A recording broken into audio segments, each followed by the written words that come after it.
కూలీ ఇంకా వార్ 2 సినిమాలు ఎలా ఉన్నాయి ఈ వీడియోలో అయితే చూసేద్దాం. బేగా చెప్పు మామా. ముందు కూలీ సినిమాతో స్టార్ట్ చేద్దాం. కూలీ సినిమా రివ్యూ ఏంటో ఇప్పుడు చూసేద్దాం. కూలీ సినిమా మీద ఎంత హై ఎక్స్పెక్టేషన్ తో సినిమాకి వెళ్ళాను సినిమా అయితే ఆ రేంజ్ లో అయితే అస్సలు లేదు, చాలా డిసప్పాయింట్ అయితే చేసింది. మెయిన్ గా సినిమాలో బాగా నెగిటివ్ వచ్చేసి స్టోరీ అయితే మనం అసలు ముందుగానే గెస్ట్ చేసేస్తాం ఏం జరుగుతుందో కూడా. మళ్ళీ కాస్టింగ్ ఎక్కువ ఉన్నా సరే కాస్టింగ్ సరే యూజ్ చేసుకున్నట్టు అనిపించింది మెయిన్ గా మన నాగార్జున క్యారెక్టర్ అయితే నాకు అసలు హైప్ అనేది లేదు, దాంట్లో అసలు విలన్ క్యారెక్టర్ నాకు అనిపించలేదు. ఈ నెగిటివ్ వచ్చేసి అందరూ ఈ సినిమా ఒక LCU లో పార్ట్ అనుకున్నారు, కాకపోతే LCUకి దీనికి అసలు సంబంధమే లేదు సినిమాకి మెయిన్ పాజిటివ్ వచ్చేసి వీళ్ళిద్దరే ఇద్దరు యాక్టింగ్ తో తిరగ తీశారు. నెక్స్ట్ వచ్చేసి అనిరుద్ మ్యూజిక్ అక్కడక్కడ అనిరుద్ మ్యూజిక్ తో బాగా లేపాడు.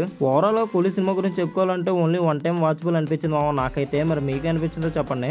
ఇప్పుడు నెక్స్ట్ వచ్చేసి వార్ 2 సినిమా ఎలా ఉందంటే వార్ 2 మెయిన్ ఎన్టీఆర్ అన్న మెయిన్ పాజిటివ్ అని చెప్పచ్చు వార్ 2 సినిమా మొత్తం అనుకున్నా. సినిమాలో మేజర్ గా అనిపించేది ఏంటంటే రితిక్ రోషన్ మెయిన్ హీరో అన్నట్టు కనిపిస్తుంది ఎందుకో ఎన్టీఆర్ ఎక్కడో సైడ్ చేశారైతే అనిపించింది నాకైతే. ఇంకా వార్ 2 లోని నెగిటివ్స్ గురించి మాట్లాడుకుంటే మెయిన్ నెగిటివ్ వచ్చేసి ఇద్దరు సూపర్ స్టార్స్ పెట్టుకుని కూడా స్టోరీ అయితే కొంచెం రొటీన్ అయితే అనిపించింది. ఇంకొక నెగిటివ్ వచ్చేసి మెయిన్ విజువల్ ఎఫెక్ట్స్ అయితే 2 వరస్ట్ గా అయితే ఉన్నాయి సినిమా మొత్తం అనుకున్నా. అలాగే ఎన్టీఆర్ అన్న లుక్స్ కూడా కొన్ని ప్లేసుల్లో అయితే అసలు నాకు నచ్చలేదు ఇంకా పాజిటివ్స్ అయితే వీళ్ళిద్దరి మధ్యలో జరిగిన యాక్షన్ సీక్వెన్స్ అయితే నెక్స్ట్ లెవెల్. ఇంకా స్టార్టింగ్ నుంచి ఎన్ని వరకు యాక్షన్ సీక్వెన్స్ ఉంటాయి సినిమాలోనే. అండ్ అలాగే కేఆర్ అద్వాని బికినీ సీన్ తీసాను అనుకున్నారు కదా ఏ బికినీ సీన్ తీయలేదు, అలాగే ఉంది. వార్ 2 లో కూడా మైనస్ లో ఉన్నా సరే వార్ 2 మూవీ అయితే ఒక యావరేజ్ సినిమా అయితే నాకు అనిపించింది. కూలీ సినిమా చూసి డిసప్పాయింట్ అయినట్టుగా వార్ 2 చూసాక అంత డిసప్పాయింట్మెంట్ అయితే లేదు ఎన్టీఆర్ అనగానే లేకపోతే వార్ 2 కూడా తెలుగులో డొల్లా అవుతుంది మొత్తానికి ఈ రెండు సినిమాల్లో ఏ సినిమా మీకు నచ్చిందో కామెంట్ అయితే చేయండి ఇలాంటి అప్డేట్స్ వెంటనే మన ఛానల్ అయితే ప్లీజ్ సబ్స్క్రైబ్ మామా.